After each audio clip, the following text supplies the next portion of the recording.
What we have here is a very dark room. Let's do something about that.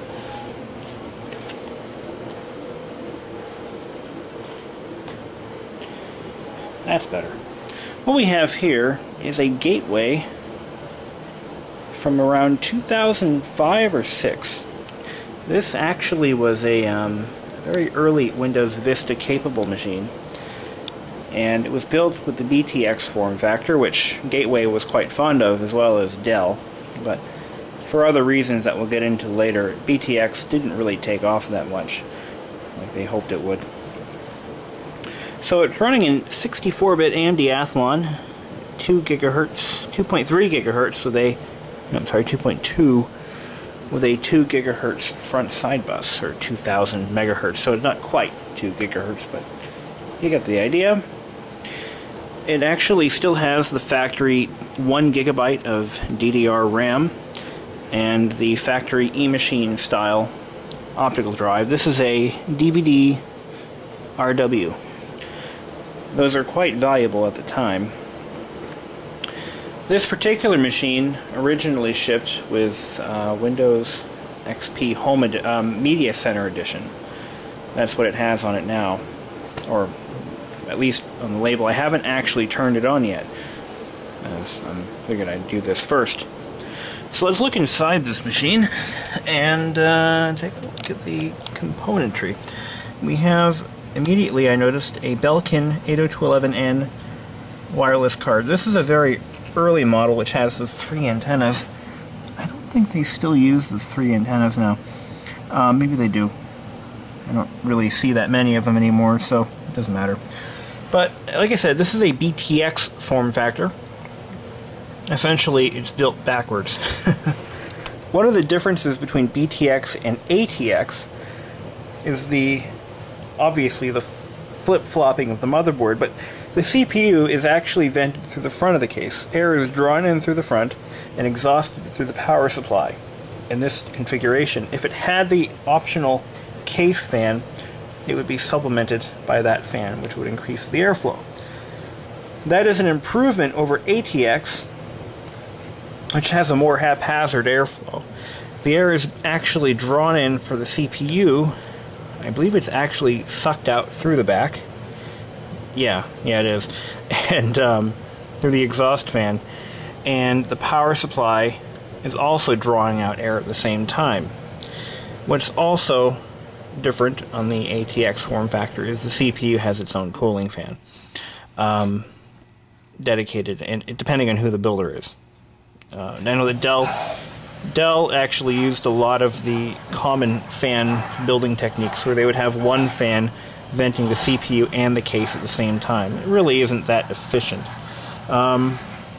Because of this machine's age, and because of what I know about these lower-end systems, they are known for blown capacitors, and I've looked over every single one, and none of them have the telltale venting, but they could still be bad. Oh, wait, I think I found one. Right here. It's domed up a little bit. You can barely see it. I just noticed it, just the way the light caught it. This capacitor is likely bad. But, depending on... I don't really have a use for this machine yet. I may end up fixing it. I don't think I will, though. So that's that. It's all original 200 gig hard drive. IDE, of course. SATA hadn't been widely adopted by that point. It does have 2 SATA ports on board. It actually has a built-in 56K modem. A lot of use of that'll do. And, of course, the original power supply, which is a Beztech, which is typical eMachines. I think during the buyout they used, if not all of, most of eMachines' designs. I think eMachines bought out Gateway, if I remember correctly. But anyway, the BTX form factor didn't really take off because right after the 3 gigahertz mark in the Pentium 4 product line, they started to focus on cooler running, higher efficiency processors. And that's around the time when dual core chips started hitting the streets in mass, and are en masse, not in Massachusetts. You see what I mean? So the processors are running cooler and more efficiently. Therefore, this case design wasn't necessary. And they went back to ATX, which is why my relatively newish Media Center PC is of the ATX persuasion. So we're going to power this thing up for the first time and see what happens. I don't know if it works. I haven't even tried turning it on. So, there goes nothing.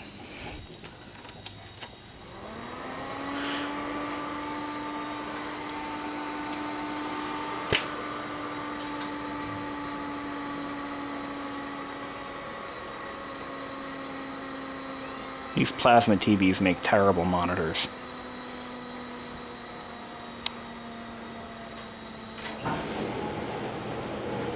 Looks like it still has the recovery partition on it. I don't see it. It doesn't say Media Center Edition, but maybe it's not supposed to. It actually booted, well, it's booting up, so that means most of it's still intact. There is a CD in the drive, and it is not blank. See that? I wonder what that is. This is basically an as-found condition. I do have the side panel. It's sitting over on my counter right now. But I took it off for this demonstration. But another telltale sign of these BTX cases is the ventilation in the front. They designed the front of the case for maximum ventilation. You can see that goes straight into the air duct. Like a jet, like a Harrier. Oh dear. It's password protected. Whatever shall we do? Well, my USB keyboard hasn't detected yet, so not much I can do there, but alright, well, you see folks, when you throw away a PC, it's always a good idea to set a password, first of all. Second of all, delete your stuff.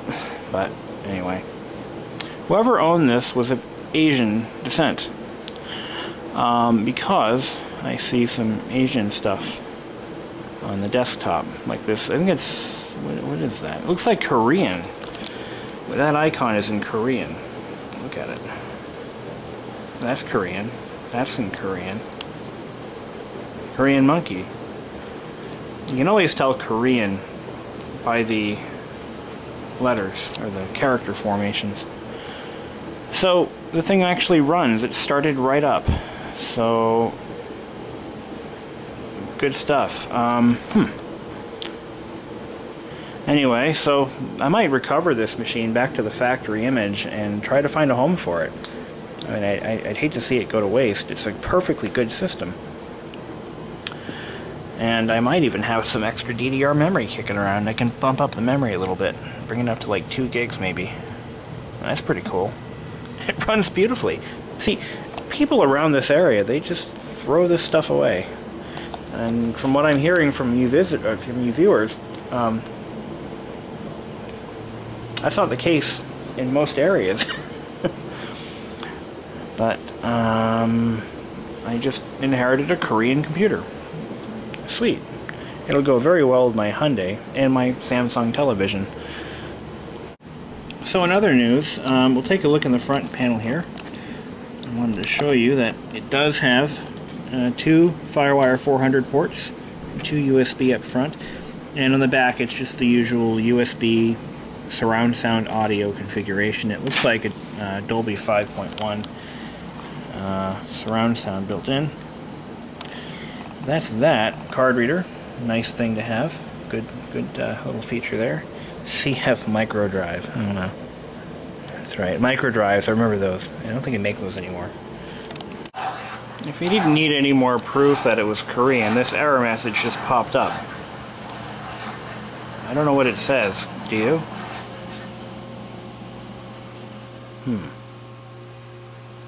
Neat. Okay, so I'm going to now recover the machine, or at least attempt to recover it from the factory image. Just got to figure out what the key combination is. F11. See if that image is still there. Lots of times the drives are replaced in the image, ain't there no more. That's not what I meant to. Anyway, yeah, the images are usually gone by the time I get them, so recovery is not an option.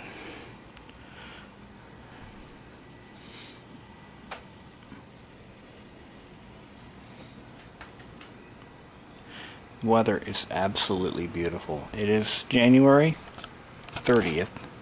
Ah.